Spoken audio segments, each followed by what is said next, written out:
आज हम बात करेंगे पोस्ट ऑफिस की सीनियर सिटीजन स्कीम के बारे में। देखिए, अगर आप खुद सीनियर सिटीजन है या आपके घर में कोई सीनियर सिटीजन है तो आज के टाइम पे पोस्ट ऑफिस की इस स्कीम से ज़्यादा फायदा आपको किसी स्कीम में नहीं मिलता। क्योंकि अगर आप इस स्कीम का मैक्सिमम यूज़ करते हैं तो आपको इस स्कीम से हर महीना 20,500 रुपये की मंथली इनकम हो सकती है। और इसके साथ साथ ये स्कीम का अकाउंट आप सिर्फ और सिर्फ 1,000 रुपये से भी खुलवा सकते हैं। तो आज की वीडियो में हम सीनियर सिटीजन स्कीम के बारे में बिल्कुल सारी चीज़ें एक एक करके आसान भाषा में जानेंगे। कोई ऐसा रूल नहीं छोड़ेंगे जिससे आपको आगे जाकर इस स्कीम के बारे में दिक्कत हो। सबसे पहले तो बात करते हैं कि ये स्कीम का अकाउंट ही हमें क्यों खुलवाना चाहिए। बहुत सारी ऐसी स्कीम है जिसका अकाउंट हम खुलवा सकते हैं। सबसे पहले तो क्योंकि ये पोस्ट ऑफिस की स्कीम है, यानी आप जितना भी पैसा यहाँ पे इन्वेस्ट करोगे आपका वो पैसा भारत सरकार के पास जाता है, यानी आपका पैसा वहां पे सुरक्षित है।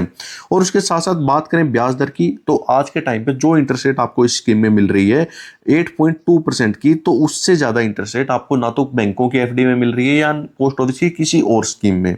और जो सीनियर सिटीजन है उनकी सबसे बड़ी दिक्कत यही होती है कि उनको हर महीने या 3 महीने में कोई ऐसी इनकम आती रहे जिसका उनका काम चलता रहे। तो पोस्ट ऑफिस की सीनियर सिटीजन स्कीम से आपको हर 3 महीने में रेगुलर इनकम आती रहेगी। वो कितनी आएगी, कैसे आएगी, सारी चीजें एक करके डिस्कस करेंगे। सबसे पहले तो बात करते हैं कि कौन कौन इसी स्कीम का अकाउंट खुलवा सकता है। जैसे कि आपको नाम से पता है कि 60 साल से उम्र के जो ऊपर के लोग हैं वो तो स्कीम का अकाउंट खुलवा ही सकते हैं, लेकिन कुछ एक स्पेशल कंडीशन है जिसमें 60 साल से कम उम्र के लोग भी खाता खुलवा सकते हैं। वो ये कि जो भी सरकारी कर्मचारी है अगर वो 55 साल के बाद वीआरएस ले लेता है तो उस कंडीशन में वो अपना अकाउंट खुलवा सकता है। या फिर कोई डिफेंस एम्प्लॉय है, अगर वो 50 साल के बाद वीआरएस लेता है वो भी स्कीम का अकाउंट खुलवा सकता है। लेकिन इन तीनों ही कंडीशन में आपको ध्यान में क्या रखना है कि आप जब भी वीआरएस के आपको बेनिफिट मिल जाए उसके 1 महीने के अंदर अंदर आपको ये अकाउंट खुलवाना पड़ेगा अगर आप सीनियर सिटीजन नहीं है तो। अगर सीनियर सिटीजन 60 साल से ऊपर है तो कोई दिक्कत नहीं है। अगर 60 साल से कम है और इन दोनों कंडीशन के अंदर आते हैं तो 1 महीने के अंदर आपको अकाउंट खुलवाना है। अब बात करते हैं कि अकाउंट कहाँ खुल सकता है। आप किसी भी पोस्ट ऑफिस में भी खुलवा सकते हो या फिर अपने किसी नज़दीकी बैंक में भी अपना अकाउंट खुलवा सकते हो। बात करें कितने रुपए इस स्कीम में आप इन्वेस्ट कर सकते हैं। इस स्कीम का खाता 1,000 रुपए से खुल सकता है और मैक्सिमम लिमिट इस स्कीम की 30 लाख रुपए है। पहले ये 15 लाख थी, अब इसको बढ़ाकर 30 लाख रुपए कर दिया गया है। देखिए, अगर आपने 30 लाख रुपए से कम पैसे इन्वेस्ट करे तब तो कोई दिक्कत नहीं है, लेकिन अगर आप गलती से 30 लाख रुपए से ज्यादा पैसे इन्वेस्ट कर देते हैं तो उस कंडीशन में क्या होगा कि जैसे ही पोस्ट ऑफिस को पता चलेगा कि आपने ज्यादा पैसे इन्वेस्ट कर रखे हैं तो जितने भी एक्स्ट्रा पैसे हैं वो आपको वापस कर दिए जाएंगे और आपको वहां पे पोस्ट ऑफिस की सीनियर सिटीजन स्कीम का जो 8.2% का ब्याज है वो नहीं मिलेगा। सिर्फ और सिर्फ आपको पोस्ट ऑफिस का जो सिंपल सेविंग अकाउंट है वो 4% का ब्याज मिलेगा और बाकी जो एक्स्ट्रा पैसे आपको वो लुटा दिए जाएंगे। लेकिन आपके जो 30 लाख रुपए बचेंगे उस पे सीनियर सिटीजन का आपको फायदा मिलता रहेगा। अब वो कितना फायदा मिलेगा आइए जानते हैं। कितना फायदा मिलेगा उससे जानने से पहले ये जान लेते हैं अगर ये स्कीम काम कैसे करती है। देखिए, इसमें क्या होगा, आपको एक बार पैसा इन्वेस्ट करना, आप चाहें तो 1,000 से लेकर 30 लाख रुपए जितने चाहिए स्कीम में इन्वेस्ट कर देते हैं। जैसे ही आप इस स्कीम में पैसे इन्वेस्ट करोगे इसका जो भी ब्याज बनेगा हर 3 महीने में आपको सेविंग अकाउंट में आता रहेगा। वो किस किस तारीख को आएगा, वो 31 मार्च, 30 सितंबर, 30 जून और 31 दिसंबर को आपका सेविंग अकाउंट में आ जाएगा। आप चाहें तो इसको पोस्ट ऑफिस के सेविंग अकाउंट में ले सकते हैं या फिर आप चाहें तो इस स्कीम को किसी अपने बैंक अकाउंट में भी ले सकते हैं। ये ब्याज आपके बैंक अकाउंट में भी चला जाएगा। लेकिन आपको एक चीज और ध्यान में रखनी है कि अगर आपने अकाउंट खुलवा लिया और आपको बीच में अगर पैसे की जरूरत हो जाती है तो इस अकाउंट को आप कभी भी बंद करवा सकते हैं।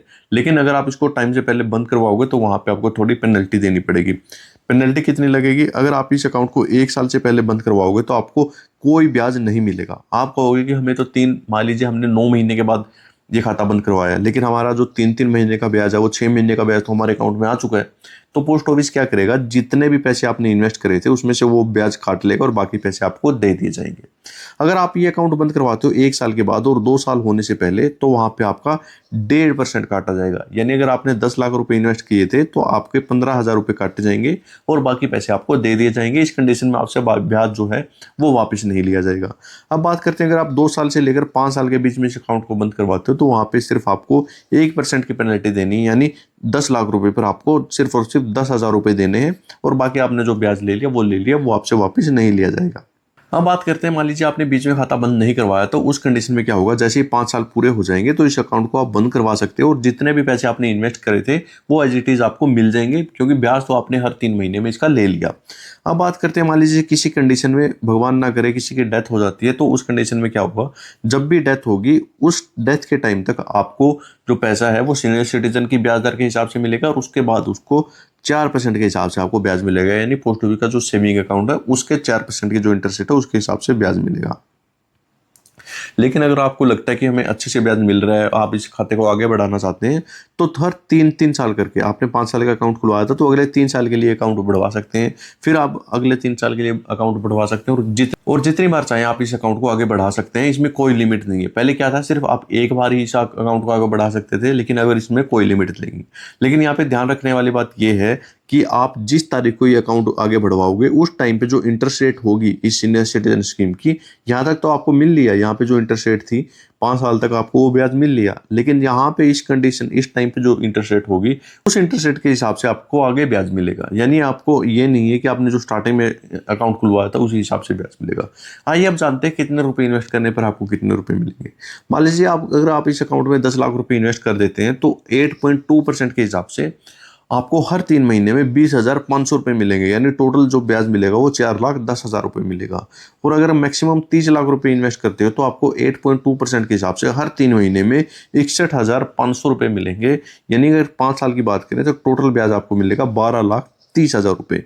और इस स्कीम में आपको ध्यान क्या रखना है, इस स्कीम में सिर्फ आपका पोस्ट ऑफिस की एकमात्र एक ऐसी स्कीम है जिसमें टीडीएस कटता है। अगर आप ये टीडीएस नहीं कटवाना चाहते तो पोस्ट ऑफिस में आप 121 फॉर्म आता है, पहले 15G 15H होता था, अब 121 फॉर्म आता है, तो उस कंडीशन में आपका टैक्स नहीं कटेगा।